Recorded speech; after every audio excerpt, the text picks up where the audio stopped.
Deep down, we know that dance careers are short, but we don't think our dance careers will be short. The data shows that professional dancers expect to dance far longer than they actually do. And this sets us up for major disappointment. In this video, I'll be diving into some data from Columbia University and Macquarie University that shows us how our expectations are not our reality. Hi, I'm Kaylee, and I help professional dancers trade their dream job for their dream life. And on this channel, we're offering real talk about life off the stage. So if you're a professional dancer figuring out what's next, be sure to subscribe.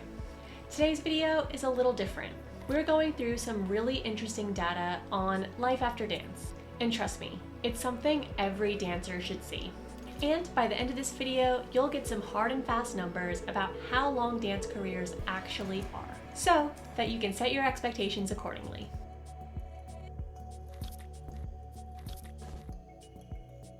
As a bit of an overview, in this study, the researchers surveyed all kinds of dancers from various genres, such as ballet and classical dance, modern, contemporary, indigenous and folk dance, as well as commercial dance, across the USA, Switzerland, and Australia. So let's pull up the graph and see what's really going on. And if you want to follow along, this graph is available on pivotfordancers.com.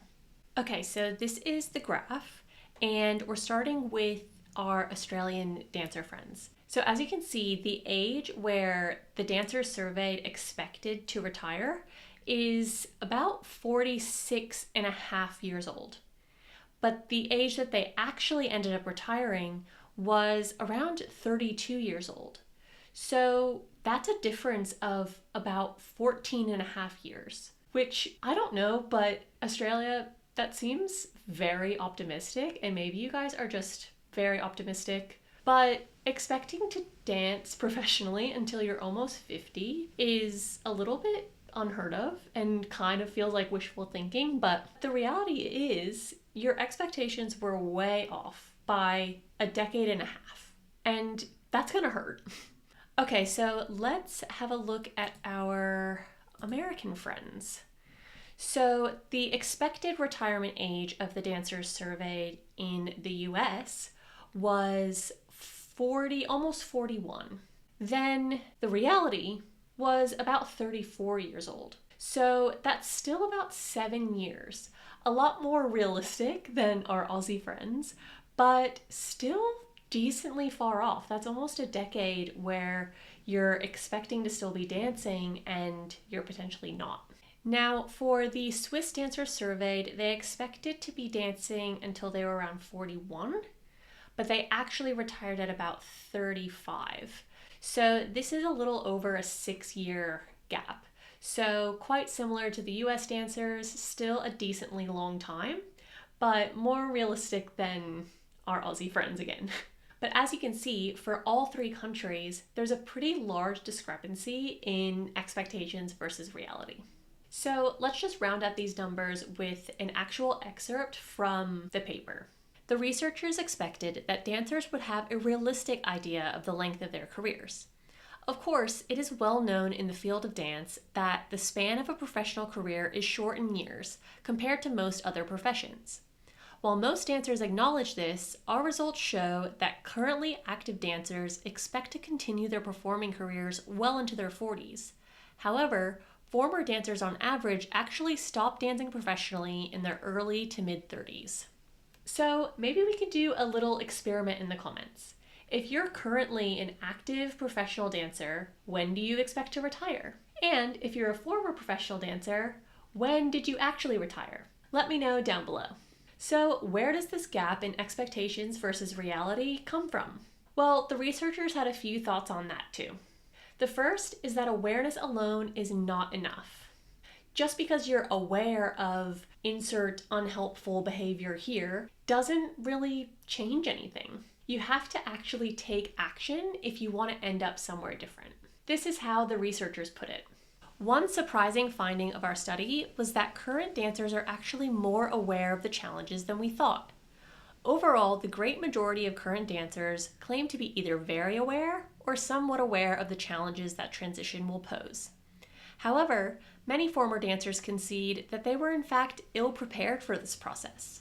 So, what accounts for this difference?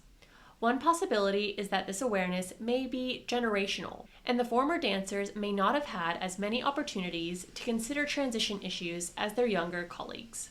So, to clarify a little bit, the dancers in this study were all surveyed at the same time. So, the current professional dancers aren't the same people as the former professional dancers in the study.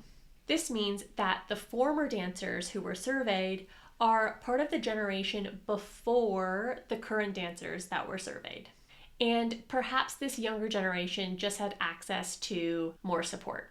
Now, in my opinion, I don't know that we can really claim that the current dancers who were studied were only aware of the challenges of the transition due to support that was available, because I really feel like even now there's not a lot of support for dancers making a career change, which is what Pivot for Dancers is all about. But that was the researchers' opinion.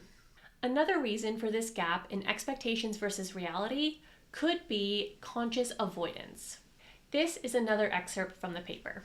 Surprisingly enough, some dancers consciously avoid preparing for transition.